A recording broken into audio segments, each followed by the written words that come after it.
저는 오늘 동적계획법에 대해서 설명할 건데요. 이게 동적계획법이 디바이드 앤 컨커, 분할 정복법과 비슷한데 동적계획법 같은 경우에는 서브프럼으로 나누고 각 서브프럼을 해결한 후에 각 서브프럼의 해답을 이용해서 원래 문제의 해답을 계산해요. 그러나 각 서브프럼이 독립적이지는 않고 서로 연관되어 있는 경우에는 매우 많은 반복 연산이 이루어지고 이로 하여금 많은 수행 시간이 필요할 수 있어요. 그래서 예시를 들어서 피보나치 수의 계산을 하자면은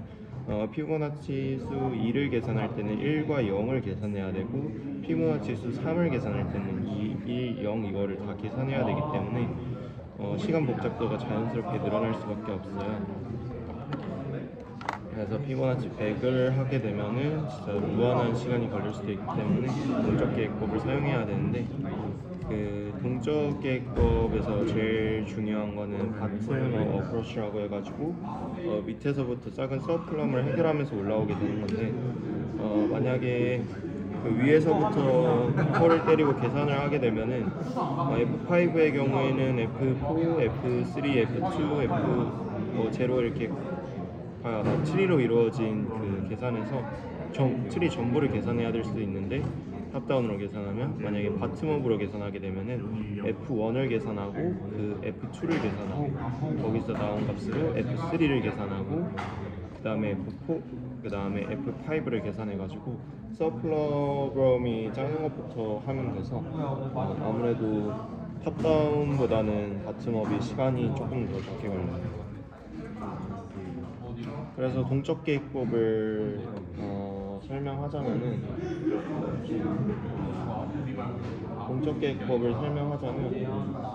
문제를 해결하는 구체적인 단계가 있는데 일단 최적화 문제 쪽에서 동전 교환 문제랑 최적화 문제에 대한 거는 나중에 다른 분이 설명을 해주실 거고요. 그래서 동적계획법을 좀 설명을 하자면 결국에 탑에서 다운이 아닌 그 다운업을 하게 되면서 밑에 있는 서프로그램의 값을 계속 계산을 해서 저장을 하고 그에 대한 값을 기반으로 그 위에 있는 서프로그램을 풀어서 아무래도 탑다운에서 트리 형식으로 내려가는 것보다 시간 복잡도가 조금 더 적게 나오게 훨씬 더 쉽게 바텀업 어프로치로 해결하는 경우가 많고요. 그러면 이 동적계획법이랑 디바이드 앤 컨커로 하자면은 디바이드 앤 컨커는 결국에 탑다운으로 하게 돼서 매우 직관적으로 볼 수 있는데 탑으로 해가지고 탑으로 해서 싹 다 나눠주고 한 개씩 나눠져서 계속 트리를 만들어주고요. 그 트리에 대한 거를 컨커하면서 붙여주게 되는데 저희가 말하는 동적계획법 같은 경우에는 다 밑에서 위로 올라가면서 밑에 있는 것을 계속 저장하고 그에 대한 것을 위로 올라가면서 계산하면서 훨씬 더 시간 복잡도를 적게 가져가서 피보나치 수의 경우 이렇게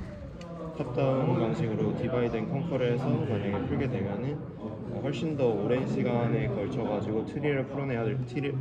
디바이드하고 그 디바이드 한 걸 컨커해가지고 많은 시간이 걸려가지고 시간초가 에러가 뜰 수 있는데 동적계획법 바텀업 방식을 이용하면은 아무래도 기존에 우리가 배웠던 디바이드 앤 컨커 같이 탑다운 방식보다 바텀업 방식이 훨씬 더 효율적이어서 이런 방식을 쓰게 된 것 같아요. 그러면은 동적계획법을 문제별로 해결하는 시나리오는 일단 최적의 해답의 구조를 분석을 해요. 만약에 탑다운이 좋으면 탑다운 쓰는 거고 바텀업이 좋으면 바텀업을 쓰게 되는 거예요. 그래가지고 최적의 해답으로 재기식을 정의하고 상향식에서 최적값을 계산하게 되는데 정한 최저값을 보통 상향식으로 해가지고 바텀업 방식으로 계산을 하게 돼요. 그래서 말씀드린 것처럼 바텀업을 하게 돼서 훨씬 더 적은 단계에서 계산하게 되죠. 그래서 이런 방식으로 풀면은 아무래도 여러 가지를 동적 계획법을 풀어보면 기존에 우리가 쓰던 탑다운 방식보다 이 바텀업 방식, 즉 우리나라 말로 계산하면 상향식으로 계산하면 최저값을 훨씬 더 빠르게 할 수 있을 것 같고, 그래가지고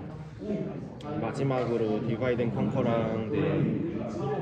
그 동적 계획법에 대해서 비교를 하자면 동적 계획법은 계속 탑다운으로 이루어지기 때문에 치유로 나눠져서 서브프로그램, 반복적인 서브프로그램 계산이 필요한데 이제 다운업 방식으로 하면은 한 개씩 차근차근 하면 되니까 차근차근 해서 저장한 값으로 사용해가지고 밑에서부터 위로 계산해서 계산을 하게 돼가지고 훨씬 더 이게 반복적이지 않게 최적의 방식으로